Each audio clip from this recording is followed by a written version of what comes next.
수천 곡의 찬송시를 지은 분이 계세요. 미국 분이신데 파니 제인 크로스비 여사라는 분이에요. 이분이 얼마나 많은 찬양을 지었는지 지금 우리가 부르고 있는 이 찬송가, 가지고 있는 찬송가 있죠? 한 600여 곡 정도가 수록되어 있는 이 찬송가에 제가 오늘 아침 다시 확인해 봤어요. 무려 22곡이 그분의 곡이에요. 그분의 지은 찬양이에요. 찬송이에요. 대단한 거죠? 여기 실린 거 말고도 수천 곡이 있다고 알고 있어요. 수천 곡. 예.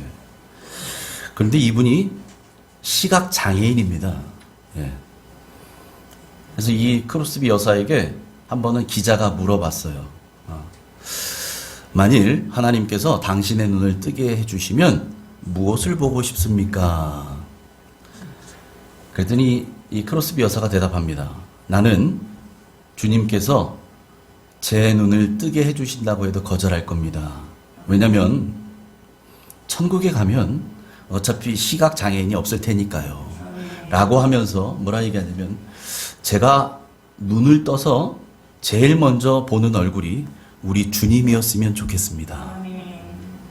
그때까지는 제 눈을 이대로 간직하고 싶습니다. 이렇게 대답을 했대요. 여러분, 이 크로스비 이 여사는 주님을 날마다 보며 사는 사람이었습니다. 예? 비록 그의 눈은 안 보이는 것 같지만 그는 주님을 보며 살던 사람이에요. 그래서 그녀가 지었던 많은 찬송 중에 우리가 잘 아는 찬양, 이런 찬양이 있습니다. 주 안의 기쁨 누림으로 마음의 풍랑이 잔잔하니 세상과 나는 간 곳 없고 구속한 주만 보이도다. 우리 한번 불러볼까요? 찬송가 288장 같이 한번 합니다. 주 안의 기쁨 누림으로 마음의 풍랑이 잔잔하니 세상과 나는 간 곳 없고 구속한 주만 보이도다. 아멘. 뒤에 후렴이 있지만 시간 관계상 여기까지만 하겠습니다. 네. 여러분 보세요. 이분이 고백합니다. 다른 것은 안 보이고 구속한 주님만 나에게 보입니다. 아멘. 구속한 주님만 보입니다. 그녀는 비록 육체의 눈은 보이지 않았지만 소망의 눈으로 주님을 바라본 사람이었습니다. 그래서 이런 고백을 할 수 있는 거죠. 오늘 예배 자리에 함께한 여러분 모두에게 이 소망의 주님을 바라보는 눈이 열리길 바랍니다. 아멘.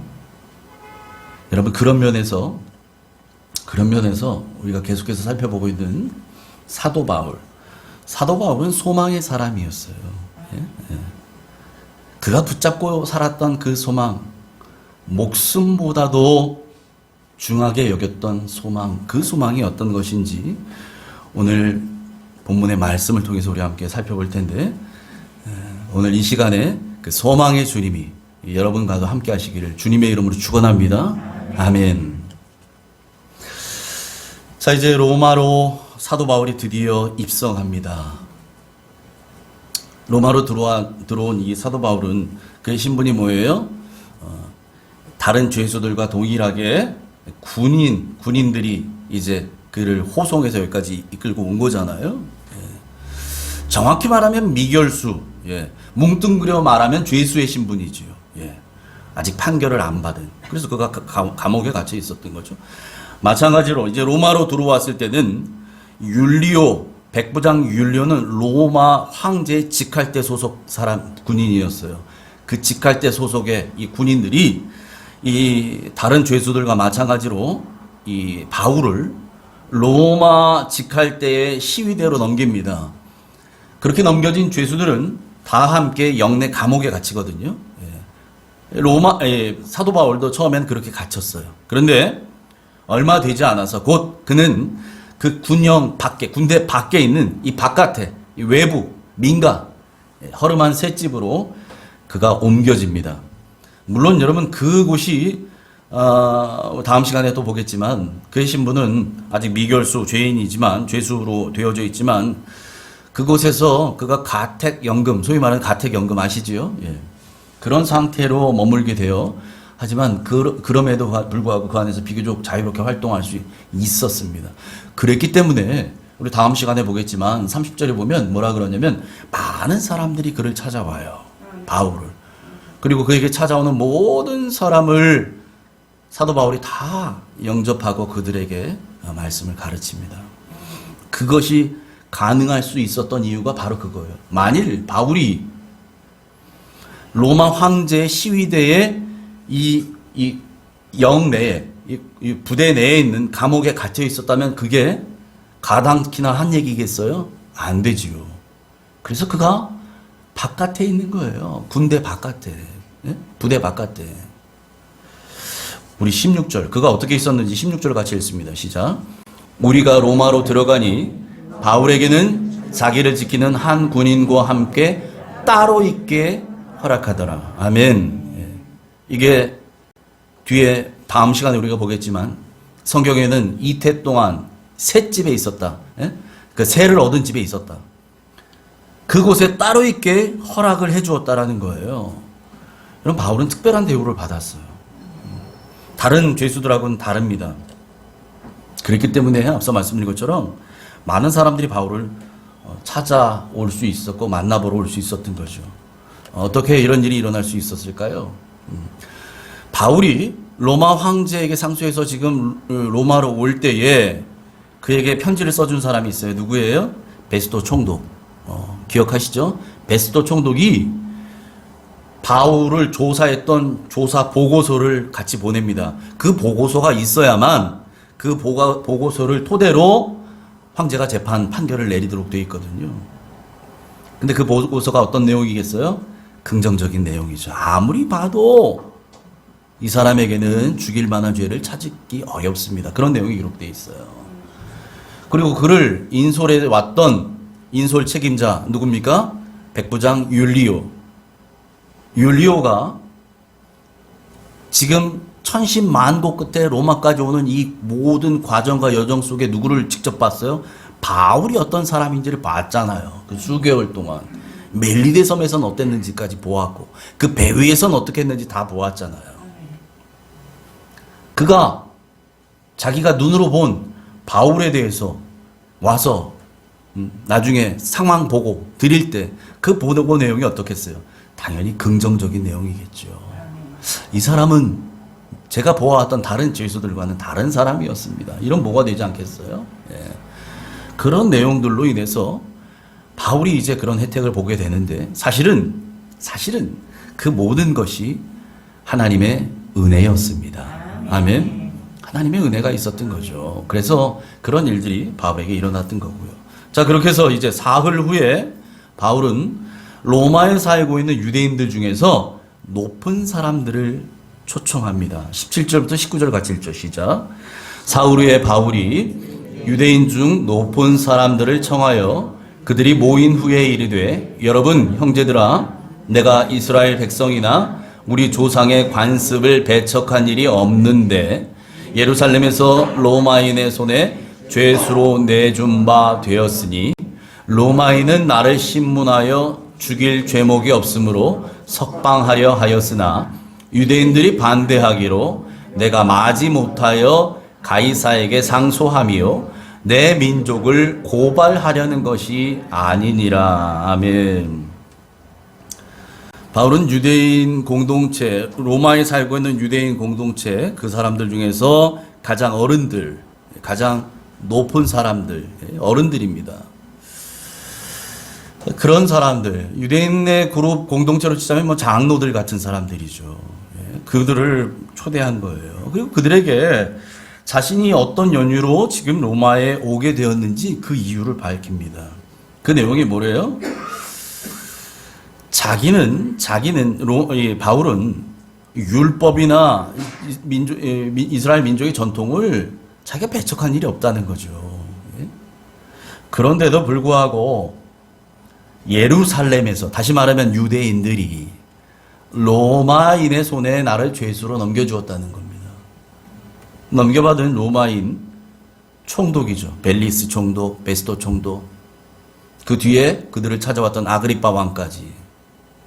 그들 모두가 바울을 신문해 보았지만 바울에게는 죄가 있나요? 죄가 없어요. 죽일 만한 죄 아무리 찾아봐도 없어요. 그래서 죽일 죄목이 없으므로 그를 석방하려고 했다는 거예요. 그런데 이걸 누가 반대해요? 유대인들이 반대했다는 거죠. 그래서 어쩔 수 없이 자신이 이제는 황제에게 상소하게 된 것입니다. 그러니 여러분 오해하지 마십시오. 제가 우리 민족을 고발하려고 상소했던 것이 아닙니다. 이런 얘기를 하는 거죠. 예? 여러분, 바울이 자기가 이제 황제에게 상소한 이유를 밝히는 이유는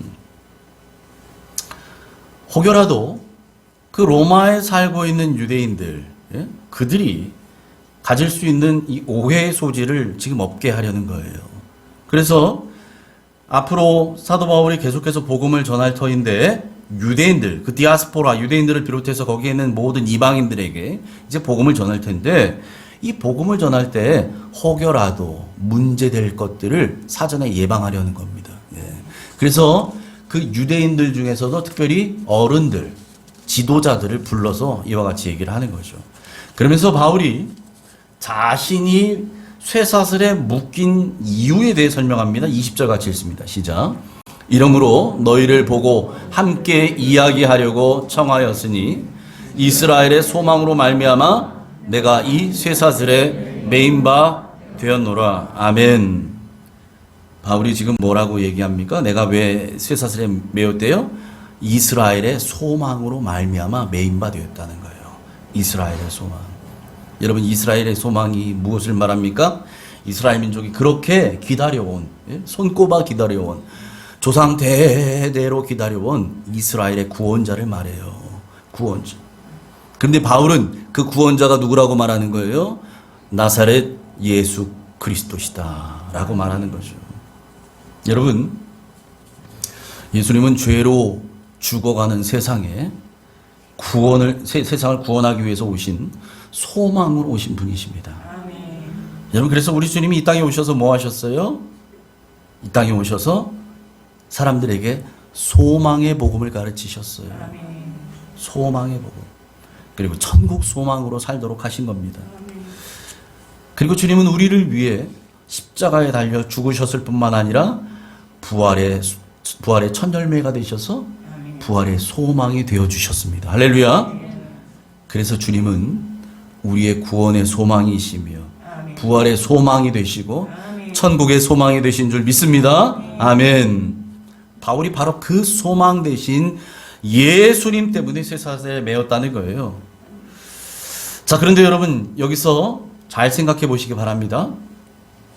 그런데 말이죠, 바울이 그 소망 되신 예수님 때문에 그의 형편이 나아지거나 그의 죽을 병이 나았나요? 여러분, 그렇지 않습니다. 여러분 잘 들으셔야 됩니다. 이해하시면서. 그의 삶은 오히려 그와는 정반대였어요. 그가 예수를 만나기 전에 그는 나름은 잘 나가던 사람이었습니다. 그의 학벌도 괜찮았고요. 사회적 위치도 괜찮았습니다. 사람들에게 인정을 받고 있던 유대인 바리새인 중에 바리새인이었어요. 그런데 그랬던 그가 예수님을 만나고 난 이후엔 그 소망 되신 예수님 때문에 그의 인생이 바뀌어버리는데 어떻게 돼요? 모함을 받기 시작하고 핍박을 받기 시작하고 안 맞아도 될 매를 맞고요. 욕을 듣고요. 지금 쇠사슬에까지 매어져 있다는 얘기예요. 여러분, 그런데도 이 바울에게는 예수 그리스도가 평생의 소망이 되십니다. 그가 그렇게 고백해요. 그 주님 때문에 자신의 상황이 지금보다 더 나빠진다 할지라도, 우리 아까 시작전 찬양에서 김정남 집사님 선곡한 중에서 세상 모든 사람들 주님을 다 떠나가도 나는 어떻게 한다고요? 나는 주님을 섬기리. 여러분, 내 상황이 더 나빠지고 주위 사람들이 다 예수를 욕하고 기독교를 욕하고, 사실 요즘 그렇잖아요. 예? 얼마나 교회를 욕하기 좋습니까? 예? 툭 하면 뉴스에 나오는 게 교회발 그러니, 그렇지 않던 사람들도 이제는 혀를 찹니다. 교회가 또 저런다, 또. 동네 북이 됐어요. 그런데 사도 바울은 어떻게 예수님을 바라보냐면, 그 모든 상황과 여건이 더 망가지고 형편없이 될지라도 주님만이 자기의 소망이 되신다는 거예요. 소망. 여러분, 사람들은요, 자신이 소망하는 것에 따라서 인생을 살아갑니다. 그러니까 여러분, 최고의 피아니스트가 되기를 소망하는 사람은 어떻게 살아요? 단 하루라도 피아노 건반 위에 앉는 것을 게을리하지 않아요.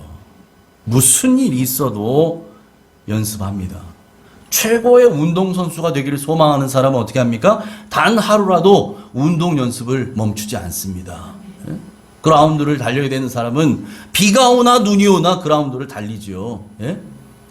이 프로야구 선수들, 예? 홈런 쳐야 되는 타자들은 비가 오나 눈이 오나 밤낮으로 배팅 연습합니다.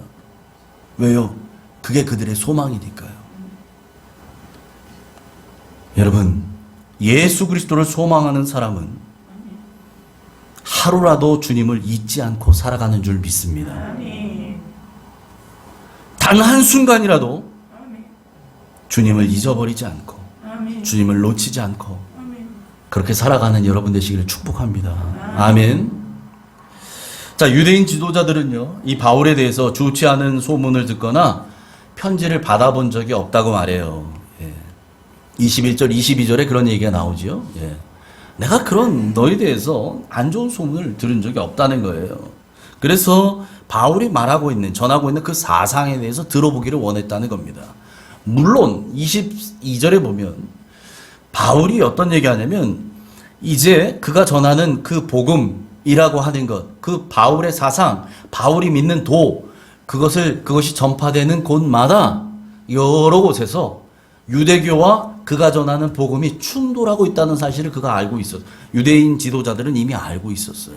그랬기 때문에 더더욱 그가 전하는 도에 대해서 듣고자 했습니다. 이제 직접 들어보겠다는 거죠. 수년 전 아그리빠 왕이 그랬던 것처럼 내가 듣고 판단해 보겠다는 거예요. 그래서 그들이 이제 바울을 찾아올 날짜를 정합니다. 아무 때나 오지 않아요. 날짜를 정해서 예약을 하는 거죠. 자, 그리고 그 날이 되자 이제 바울이 머물고 있는 그 셋집으로 많은 사람들이 찾아옵니다. 23절 같이 읽습니다. 시작. 그들이 날짜를 정하고 그가 유숙하는 집에 많이 오니 바울이 아침부터 저녁까지 강론하여 모세 율법과 선지자의 말을 가지고 예수에 대하여 권하더라. 아멘. 유대인 지도자들, 바울하고 이미 사전에 만남이 있었던 유대인 지도자들 뿐만 아니라 더 많은 사람들이 이른 아침부터 바울을 찾아옵니다. 근데 여러분, 아무리 좋은 강연도요, 아무리 재밌는 강연도 여러분, 내가 듣고자 하는 마음이 없으면 이거 앉아서 있기 힘듭니다. 그렇죠? 예. 그런데 이들은 지금 어떻게 했다는 거예요? 아침부터 저녁까지. 그리고 저 아침은 원어를 찾아보면 그냥 뭐 아침 9시 이 정도가 아니고요.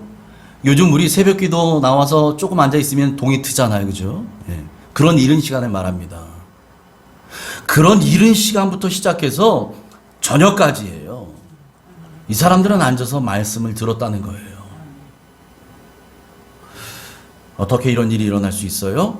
성령님께서 그들 마음 가운데 듣고자 하는 마음을 불어넣어 주셨기 때문입니다. 아멘. 예. 마찬가지로 오늘 이 자리에 나와 계신 여러분들, 또 이 시간 영상을 통해서 예배에 동참하시는 성도님들은 성령님께서 듣고자 하는 마음을 주셔서 함께 하는 줄 믿습니다. 아멘. 하나님이 부르시지 아니하면 아무도 올 수 없다고 했고요. 하나님이 허락지 아니하시면 들을 수 없어요. 네. 자, 그런데 여러분, 오늘 성경이 무슨 얘기를 하고 있어요? 바울이 그렇게 해서 아침부터 저녁까지 사람들에게 강론한 이야기, 가르친 내용이 뭐랍니까? 하나님의 나라, 그리고 예수에 대하여 강론하고 가르치고 권하였다는 겁니다. 바울은 하나님의 나라를 가르치고 이제 예수님에 대해서 가르치는데, 그 예수님에 대해서 가르칠 때 어떻게 했다고 그래요? 성경에 보니까 모세의 율법과 선지자의 말을 가지고, 여러분, 성경에서 모세의 율법과 선지자의 말이라고 하는 것은 구약 성경을 말하는 거예요. 성경. 그 당시야 뭐 신약 성경, 오늘날 보는 신약 성경이 있어요. 구약밖에 없지요. 예.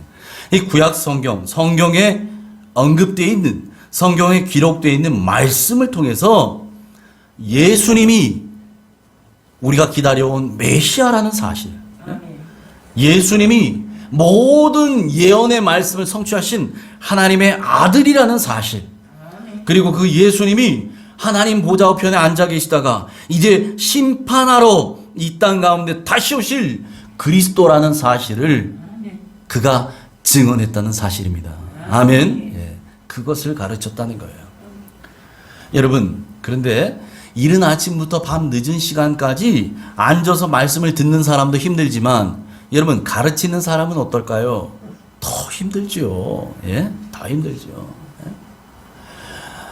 그래서 참 이 큰 교회 목사님들 참 대단하시다는 생각이 제가 들어요. 왜냐면, 예? 요즘 코로나 때문에 저희가 오후에 제자교육이나 이 프로그램이 지금 잠깐 멈춰 있지만, 오전에 뭐 1시간 반 이렇게 찬양과 예배 드리고, 오후에 또 하고, 뭐 이러고 나면, 여러분, 저도 이렇게 저녁 때 되면, 어떤 날은 조금 많이 서 있는 날은 다리가 좀 뻐근하다, 이런 느낌을 받거든요.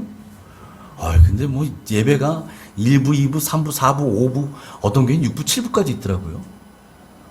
그 시간 다 서서 예배 인도하시는 목사님들 정말 얼마나 힘들까? 이런 생각이 없는 날은 들더라고요. 예? 얼마나 힘들까? 그런데 여러분, 바울은요, 무슨 음향시설이 있습니까? 무슨 이런 좋은 이런 장비가 있습니까? 아무것도 없는 그곳에서, 시설이 갖춰져 있는 강연장, 무슨 이 설교단도 아니에요. 그런 곳에서 그가 이른 아침부터 저녁까지, 예? 말씀을 가르쳤다는 거예요. 여러분, 이게 얼마나 힘들었을까요?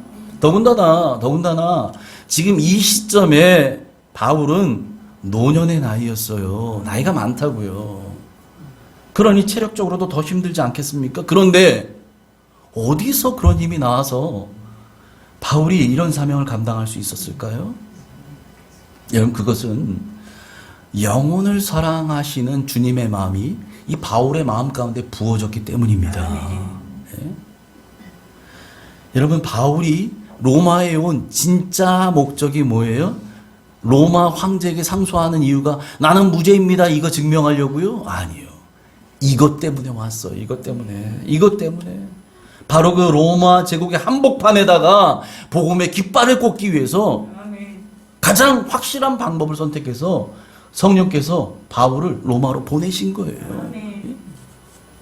여러분, 그래서 이제 바울을 보내신 성령님께서 이 바울로 하여금 그 일을 시작하게 하신다는 사실입니다. 그래서 이걸 감당할 수 있었던 거죠. 여러분, 그리고 무엇보다도 바울이 이 힘든 이 노년의 나이에 이 힘든 일, 여러분, 이런 아침부터 저녁 때까지예요. 여러분, 시간으로 따져봐도요, 좋기 12시간 이상은 그가 가르쳤다는 얘기예요, 바울이. 이게 얼마나 힘든 일입니까? 예? 이건 보통 일이 아니에요. 그런데 이 사명을 감당할 수 있었던 가장 큰 이유는 무엇보다도 바울이 가지고 있었던 영원한 소망 대신 예수 그리스도 때문이었습니다. 여러분, 그리스도인은 그리스도께서 주시는 힘으로 살아가는 사람들입니다. 아멘. 이게 중요해요. 내 힘으로 사는 사람 아니고요. 그리스도께서 주시는 힘으로 사는 사람이 그리스도인이라 말이에요. 그리스도인. 그래서 이 바울에게 사명을 맡기신 분도 그리스도시고, 그 사명을 이루시는 분도 그리스도, 우리 주님이시기 때문에 그가 감당할 수 있다는 사실입니다. 여러분, 주님은 주님을 소망하는 자들에게 능력을 부어 주십니다. 그렇기 때문에 주님을 소망했던 이 바울이 자신의 연약함을 자랑할 수 있었던 겁니다. 여러분, 우리가 약할 때, 우리가 약할 그때가 주님의 그 강하신 능력이 우리에게 부어지는 때라는 사실을 잊지 마시기 바랍니다. 아멘. 시각 장애인의 몸으로 미국 차관보에까지 올랐던 지금은 돌아가신 고 강영우 박사님이 계세요. 이 박사님의 아들이 둘이 있는데 그 중에 큰아들에 관한 이야기입니다. 어느 날 이 강 박사님이 퇴근해 집에 왔는데 아내로부터 초등학교에 다니고 있던 그 큰아들 그 진석이의 일기장에 관한 이야기를 들었어요. 그리고 아내가 읽어줘요. 내용이 이런 겁니다. 우리 아빠는 시각장애인입니다. 그래서 나랑 자전거도 타지 못하고 공놀이도 못합니다. 나는 우리 아빠와 할 수 있는 게 아무것도 없습니다. 이렇게 일기를 쓴 거예요. 학교에다 내는 그 선생님께 내는 일기에. 이 아빠가 충격을 받았어요.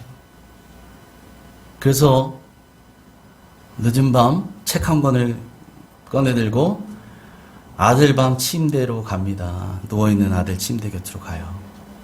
그리고 말합니다. 진서가 아빠가 신기한 거 보여줄까? 뭔데요?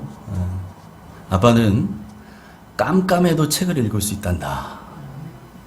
그리고는 그 깜깜한 방에서 점자로 되어 있는 동화책을 아들에게 읽어주는 거예요. 여러분, 그 모습을 보고 이 아들이 얼마나 신기했는지 그 다음날 학교에 가서 친구들에게 자랑합니다. 야, 너희 아빠 눈 감고 책 읽어줄 수 있어? 우리 아빠는 불 꺼진 깜깜한 방에서도 책 읽어주신다? 한 글자도 안 틀려. 그 얘기 들은 친구들의 반응이 다 한결같아요. 우와, 너희 아빠 진짜 멋지다. 너희 아빠 진짜 멋있다. 어둠 속에서 이 동화를 듣고 자란 진석이는 그래서 미국 최고의 명문대학에 진학하게 됩니다.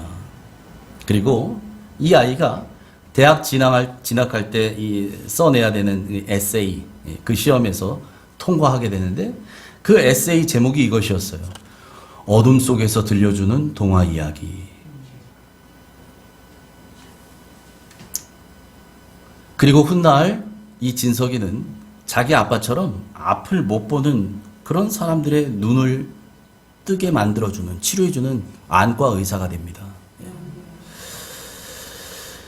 그리고 2011년도에 미국에서는 3만 명 이상의 수술을 집도한 의사들은 특별히 추려서 슈퍼 닥터로 선정을 하는데 이 진석이가, 강진석, 이 박사가 그 미국 최고의 슈퍼 닥터에 선정됩니다.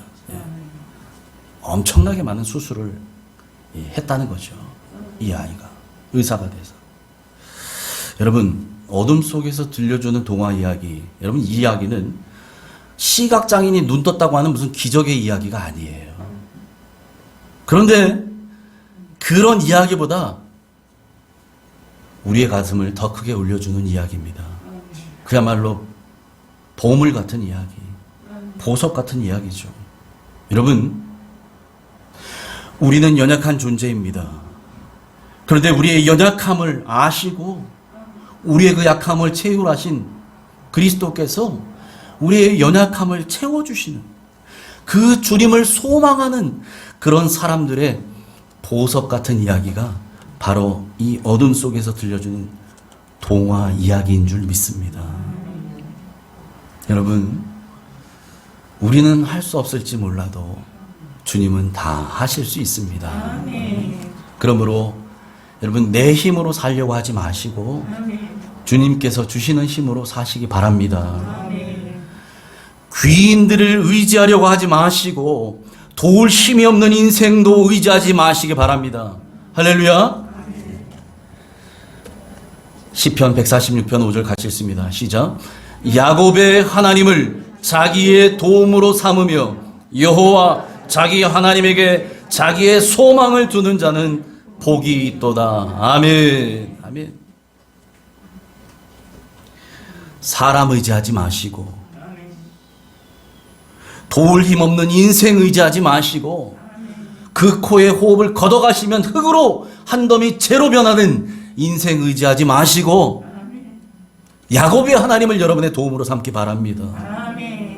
여러분의 하나님을 여러분의 소망 삼기 바랍니다. 아멘.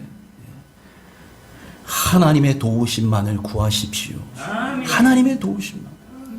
그 하나님만을 소망 삼기 바랍니다.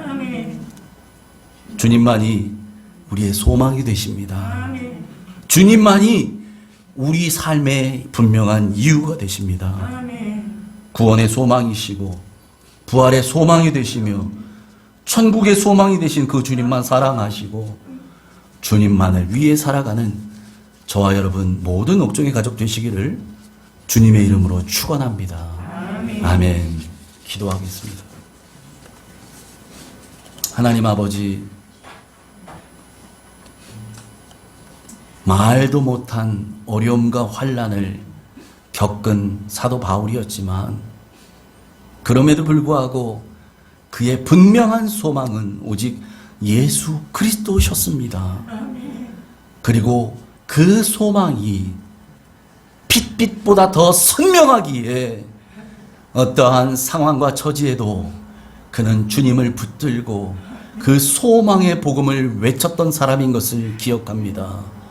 하나님, 우리도 이 세상에 귀인들 의지하지 않고 도울 힘이 없는 인생들 의지하지 아니하고 오직 하나님만 우리의 소망 삼고 하나님의 도우심만을 구하는 우리들 되게 하여 주시옵소서. 그 주님만이 우리의 구원의 소망이 되십니다. 주님만이 우리의 부활의 소망이 되십니다. 주님만이 우리의 천국의 소망이 되십니다. 그 소망 온전히 붙잡고 좌로나 우로나 치우치지 아니하며 믿음의 주여 또 온전케 하시는 그 예수 그리스도만 바라보며 곧장 직진하는 믿음의 성도들, 승리하는 성도들 되게 하여 주시옵소서. 예수님 이름으로 감사하며 기도하옵나이다. 아멘.